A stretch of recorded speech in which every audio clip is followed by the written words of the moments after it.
يا نهار ابيض، شكلها لوحة فنية. الله اكبر ما شاء الله. بصوا معايا. الله الله الله، بصوا بقى العظمة دي. احنا لازم كلنا نتبسط ان احنا عملنا احلى تشيز كيك. اول حاجة هقول بسم الله واجيب الكبة بتاعتي، وبعدين هننزل ب 250 جرام بسكوت. تقدروا تستعملوا اي نوع انتوا عايزينه. بس كده النعم بالشكل ده كده حلو قوي، حاجة ما شاء الله. هعمل لكم عظمة. هننزل هنا كده بالشكل ده، وبعدين احط عليهم 150 جرام زبدة. هنقلب كده عشان المكونات تتعرف على بعض، وننزل برشة ملح صغيرة. كده بقت تمام معانا ما شاء الله. ده القوام المطلوب. وبعدين اجيب الصينية بتاعتي الجميلة دي، اجيب عندي ورقة زبدة، وننزل بالبسكوت بالشكل الحلو ده.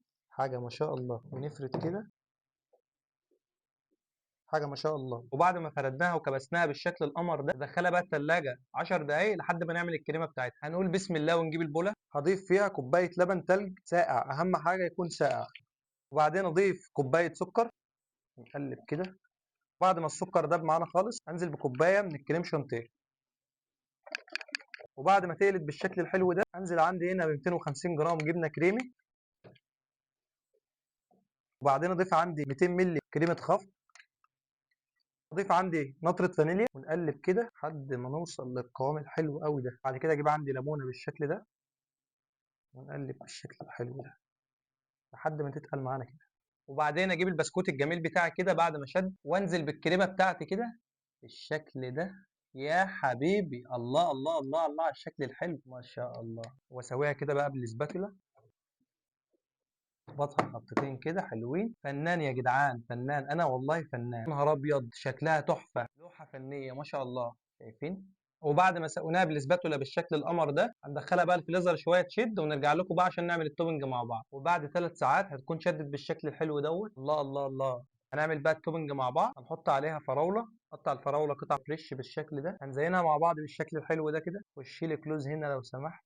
حاجه ما شاء الله. وبعد ما خلصنا بالشكل القمر ده، هجيب عندي صوص فراولة، وننزل بالشكل الحلو ده. واو. واو يا نهار ابيض، شكلها لوحة فنية. الله اكبر ما شاء الله. بصوا معايا. خش لي كلوز هنا كده. واو واو واو. ايه رأيك يا مصور في اللوحة الفنية دي بعد ما خلصناها بالشكل الحلو ده؟ حاجة ما شاء الله، رهيبة رهيبة رهيبة. دخلها على التلاجة تشد لمدة ساعتين، ونرجع معاكم مع بعض مع فقرة خلق ليفترس. يلا بينا. السلام عليكم. نفتح بقى كده مع بعض. بسم الله. بسم الله. الله اكبر على الجمال، الله اكبر على الجمال. هنجيب بقى المعلقة بتاعتنا كده وننزل كده ونقول بسم الله. ده والله.